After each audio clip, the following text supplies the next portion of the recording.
Hello students, आज हम लोग क्लास 10th केमिस्ट्री चैप्टर 3 का क्वेश्चन आंसर डिस्कस करेंगे। ठीक है, एनसीईआरटी के क्वेश्चन आंसर डिस्कस करेंगे जो कि आपके एग्जामिनेशन के पॉइंट ऑफ व्यू से भी बहुत इंपॉर्टेंट हैं। ठीक है, तो एक एक करके हम लोग क्वेश्चन डिस्कस करते हैं। ठीक, हमारे पास पहला क्वेश्चन है Iqbal treated a luster divalent element M with sodium hydroxide. He observed the formation of bubbles in reaction mixture. ठीक है, he made the same observation when this element was treated with hydrochloric acid. Suggest how can he identify the produced gas? Write chemical equation for both the reaction. ठीक है, उन्होंने क्या कहा कि इकबाल treated a lustre divalent element M with sodium hydroxide. Divalent बोला है, इसका मतलब अगर हम लोग इसके सोल्यूशन में जाएं तो हमारे पास जो है वो मान लिया कि हमारे पास जो एलिमेंट है वो M2+ होगा। ठीक है, he observe the formation of bubble in the reaction mixture. जैसे ही ये सोडियम हाइड्रोक्साइड ट्रीट करता है तो ये बबल फॉर्म करता है। बबल मतलब कोई ना कोई गैस प्रोड्यूस हो रही है। ठीक है, he made the same observation when this element was treated with hydrochloric acid. Means सीधी बात है कि बेस के साथ भी बबल नहीं मिल रहे हैं और एसिड साथ भी मिल रहे हैं। इसका मतलब जो पहला क्वेश्चन है कि how can he identify the produced gas, तो आप सीधी बात जान लीजिए कि पहला क्वेश्चन का आंसर आपका क्या हो जाएगा, हाइड्रोजन गैस। क्योंकि मेटल बेस और एसिड दोनों के साथ ट्रीट करने पर हाइड्रोजन गैस प्रोड्यूस करता है। ठीक है, right chemical equation for both the reaction. ठीक है, तो हम लोग केमिकल इक्वेशन ले लेते हैं कि कौन सा होगा। हमारे पास M2+ सोडियम हाइड्रोक्साइड NaOH, इसको जैसे ही हम लोग ट्रीट करवाएंगे तो हमारे पास बन जाएगा NaMO2। M का मतलब यहाँ डाइवेलेंट वाला है, ठीक है, प्लस H2। ठीक, ये हमारे पास हो जाएगा, ये हमारे पास बन जाएगा। ठीक है ना, ओके, ये कंपाउंड हमारा बन जाएगा। और दूसरा है M plus HCl MCl2 plus H2। ठीक है, MCl2 प्लस H2। यहां पर आपका जो M है ये मेटल है। मेटल आप क्या ले सकते हैं, जिंक, आयरन। ठीक है, जिंक आयरन आप इसमें ले सकते हैं, जिंक आयरन आप इसमें ले सकते हैं। ठीक है, जिंक आयरन इसमें आपका ट्रीट करके कंपाउंड का फॉर्मेशन कर लेगा। मोस्ट प्रोबेबल आपका क्या हो जाएगा, जिंक हो जाएगा। और M की जगह आप जिंक रख दीजिए और केमिकल रिएक्शन आपकी बन जाएगी। ओके, ये हमारा क्या था, पहला क्वेश्चन। ठीक, सेकंड क्वेश्चन है, पहले क्वेश्चन का आंसर था। सेकंड क्वेश्चन है a non metal X exists in two different forms Y and Z. Y is the hardest natural substance where Z is a good conductor of electricity. आप इसका answer बहुत अच्छी तरह जानते हैं कि कोई भी नॉन मेटल अगर है तो उसका अगर दो और फॉर्म में मिलता है, एक कंडक्टर है एक हार्डेस्ट मटेरियल है, तो आपका कंडक्टर जो होगा ग्रेफाइट हो जाएगा और हार्डेस्ट मटेरियल क्या है, डायमंड। मीन्स वो आपका क्या हो जाएगा, जो आपका कह सकते हैं कि नॉन मेटल है वो आपका क्या हो जाएगा, कार्बन हो जाएगा। क्या हो जाएगा, कार्बन। ठीक, वो आपका क्या हो जाएगा, कार्बन हो जाएगा। ओके,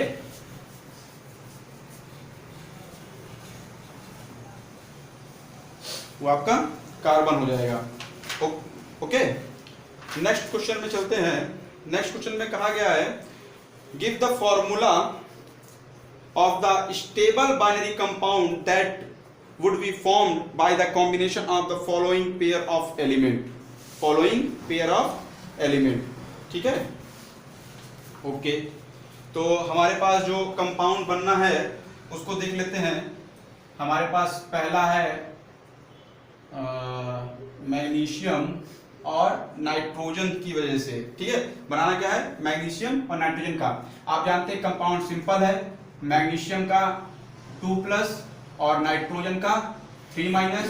ये इसके नीचे, ये इसके नीचे हमारे पास जो कंपाउंड बनेगा, this is the compound. Second है lithium and oxygen, lithium and oxygen के ट्रीटमेंट से। लिथियम में आप जानते हैं कि 1+ रहता है, ऑक्सीजन में 2-, ये इसके नीचे आएगा, ये इसके नीचे, कंपाउंड क्या बनेगा Li2O, ठीक है। नेक्स्ट है एल्यूमिनियम एंड क्लोरीन गैस, ठीक है। एल्यूमिनियम में आप जानते हैं 3+ होता है, क्लोरीन में -1 होता है, 1- होता है, ठीक है। ये इसके नीचे आएगा, ये इसके नीचे आएगा, कंपाउंड AlCl3, ठीक। नेक्स्ट है पोटेशियम एंड ऑक्सीजन। तो जैसे यहां पर आपने किया था लिथियम, वहां रख दीजिए पोटेशियम। तो अगर इसको आप पोटेशियम कर दे रहे हैं, ये पोटेशियम में भी 1+ ही होता है, कंपाउंड क्या हो जाएगा आपका K2O, ठीक है। ये क्वेश्चन का आंसर हो गया, ठीक। नेक्स्ट क्वेश्चन है a non metal A is an important constituent of our food and forms 2 oxide। आप ये जानते हैं कि अगर कौन सा नॉन मेटल जो हमारे फूड का इंपॉर्टेंट कॉन्स्टिट्यूएंट पार्टिकल है, दैट इज द कार्बन। क्या होगा कार्बन, ठीक। 2 oxide B and C, oxide B is toxic whereas the C is causes global warming। आप ये जानते हैं कि जो हमारा नॉन मेटल है, ठीक, अगर हम लोग देखें कि ये हमारा एक नॉन मेटल है, इसका एक ऑक्साइड 2 ऑक्साइड बनेंगे, ठीक है। एक आपका टॉक्सिक होता है, तो नॉन मेटल आपका क्या हो गया कार्बन है, कार्बन का एक ऑक्साइड CO होता है, एक ऑक्साइड CO2 होता है। कार्बन मोनोऑक्साइड आपका टॉक्सिक होता है और कार्बन डाइऑक्साइड आपका ग्लोबल वार्मिंग का रीजन होता है, ठीक है। तो ये आपका आंसर हो जाएगा। मींस इसमें कहा गया है non metal A is an important, तो आपका A क्या हो गया, ये B क्या हो गया, ये एंड C क्या हो गया CO2। नेक्स्ट क्वेश्चन है give 2 examples each of the metals that are good conductor and poor conductor of heat respectively, ठीक है। दोनों के 2 एग्जांपल देने हैं। तो पहला मेटल के गुड कंडक्टर के example silver and copper, they are very good conductor of electricity. And second है आपका जो मेटल है और वो गुड कंडक्टर नहीं है, बैड कंडक्टर है, they are mercury and lead, ठीक है। कौन कौन से हो जाएंगे, mercury and lead, they are the bad conductor of electricity, ठीक। नेक्स्ट क्वेश्चन है name 1 metal and 1 non metal that exist in liquid state. आपको बताया गया है मेटल आपका मरकरी लिक्विड स्टेट में होता है और नॉन मेटल आपका ब्रोमीन, ये लिक्विड स्टेट में होता है रूम टेम्परेचर में, ये लिक्विड स्टेट में होता है रूम टेम्परेचर में। और metal having melting point below 310 means 310 kelvin के नीचे जो जिनका मेल्टिंग पॉइंट होता है, that is caesium and gallium.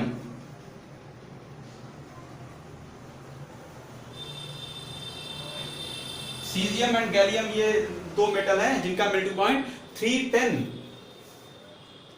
Kelvin के नीचे होता है, बिलो होता है, ठीक है। नेक्स्ट क्वेश्चन है हमारा एन एलिमेंट, इसको मिटा देते हैं, इस क्वेश्चन में थोड़ा समझाना पड़ेगा। An element A react with water to form a compound B, ठीक है। कोई एक ए एलिमेंट है, ये वाटर से रिएक्ट करता है और बनाता क्या है बी, ठीक है, ठीक। बी बनाता है और बी को the compound B on heating forms an oxide C, और इसको जैसे ही आप हीट करिए तो ये कंपाउंड सी बना देता है, which is the oxide of, ये क्या होगा, ये ऑक्साइड है, ठीक है, ऑक्साइड सी। और जैसे ही आप इसको कह सकते हैं वाटर से ट्रीट करिए, जैसे ही आपने इसको वाटर ट्रीट किया, फिर आपको बी मिल गया, ठीक, ओके। और इसने क्या रखा है compound B is used in white washing, white washing के लिए यूज किया जाता है। तो आप व्हाइट वॉशिंग जानते हैं, कैल्शियम हाइड्रोक्साइड आप यूज कर सकते हैं, ठीक है। तो हमारे पास जो कंपाउंड है calcium, when treated with water it form calcium hydroxide and liberate the hydrogen gas, liberate the hydrogen gas. ये हमारे पास, ये हमारा क्या हो गया, this is A and this is B, ठीक है, this is A and this is B. और दूसरा है कैल्शियम हाइड्रोक्साइड जब आप इसको हीट करते हैं तो आपका बनता है कैल्शियम ऑक्साइड और आपका क्या निकलता है, वाटर बन जाता है। ठीक है, वाटर बन जाता है। लेकिन जैसे ही आप इसका रिएक्शन कैल्शियम ऑक्साइड के रिएक्शन वाटर साथ करवाते हैं तो ये तुरंत रिवर्स हो जाता है और आपका यही मिल जाता है, ये बी हो गया और ये सी, ये बी हो गया और ये सी। मींस ये रिएक्शन आप रिवर्स कर सकते हैं, रिवर्सिबल रिएक्शन हो सकती है। तो ये दोनों कंबाइन होकर के आपका ये प्रोडक्ट फॉर्म कर देते हैं। ठीक है, तो ये हो गया इसका सॉल्यूशन। ठीक है, an alkali metal A gives a compound B, molecular mass 40 on reacting with water. ठीक, नेक्स्ट क्वेश्चन है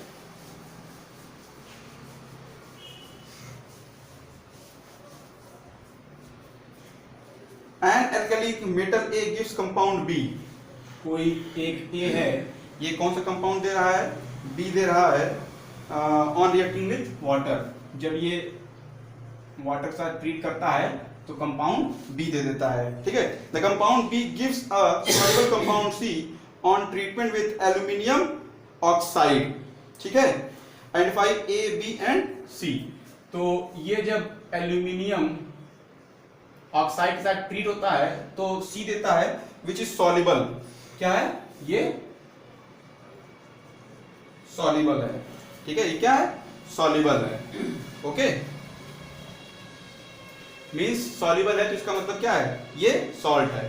ठीक, तो हमारे पास इसने क्या रखा है कि कंपाउंड का मॉलिक्यूलर मास कितना है, 40 है। वाटर के साथ ट्रीट करने पर जो बी बन रहा है इसका मॉलिक्यूलर मास कितना है, 40 आएगा।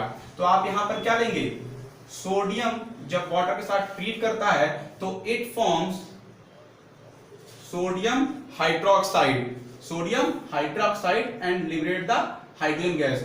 This is our B and this is A, this is our B. इसका मॉलिक्यूलर मास आप निकालेंगे तो कितना आएगा, 40 आएगा। ठीक है, और जैसे ही आप इसको सोडियम हाइड्रोक्साइड को आप एल्यूमिनियम ऑक्साइड के साथ ट्रीट करवाएंगे तो आपका बन जाएगा सोडियम एल्यूमिनेट एंड वाटर। ठीक है, सोडियम एल्यूमिनेट एंड वाटर, ये साल्ट है और ये वाटर में सॉल्युबल है।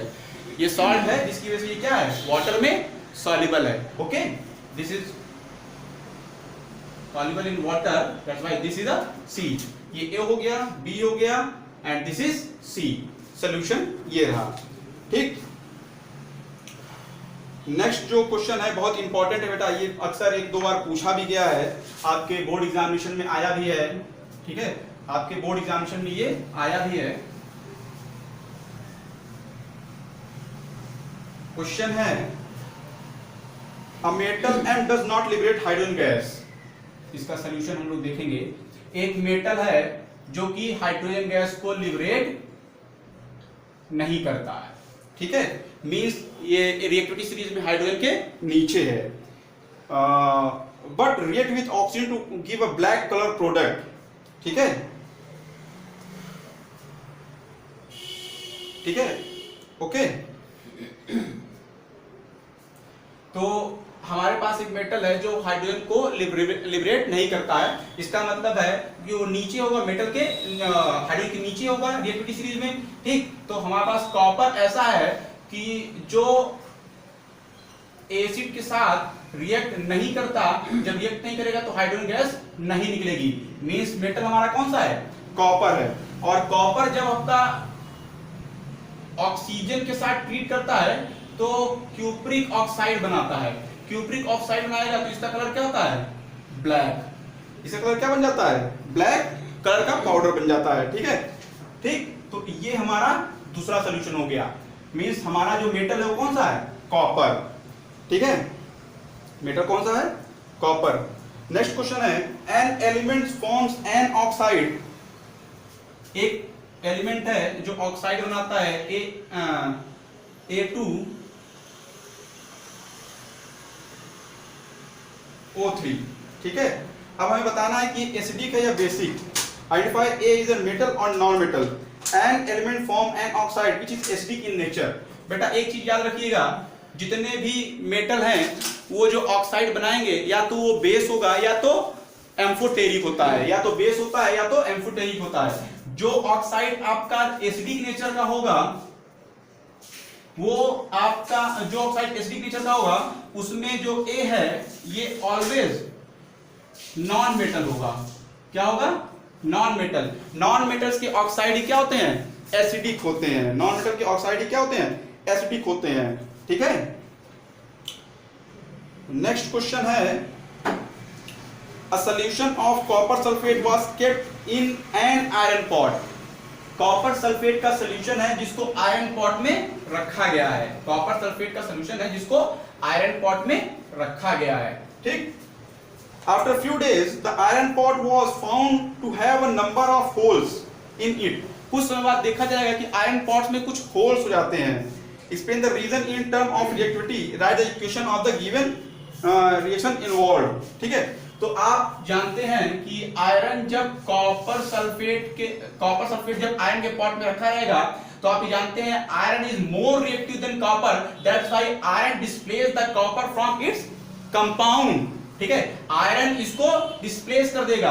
आप कंपाउंड क्या बन जाएगा? FeSO4 प्लस कॉपर आपका रिड्यूस हो जाएगा। जब आयरन आपका कॉपर सल्फेट से ट्रीट कर जाएगा, आयरन सल्फाइड सल्फेट बन जाएगा, तो इसी वजह से क्या होगा आपका छोटे छोटे आयरन पॉट्स में होल हो जाते हैं। ठीक है। छोटे छोटे आयरन पॉट्स में होल हो जाते हैं। ओके। तो यही आपका केमिकल इक्वेशन है और रीजन ये है क्योंकि because iron is more reactive than copper, that's why iron displace the copper from its compound. ठीक है। From its compound. ओके। हमारे पास जो नेक्स्ट क्वेश्चन है, नेक्स्ट एंड लास्ट क्वेश्चन है, वो है of the three metals X, Y and Z, X react with cold water, Y with hot water and Z with steam only. ठीक है। आपको ये इसके बारे में बताया गया है कि दो मेटल हैं आपके, तीन मेटल है X, Y एंड Z.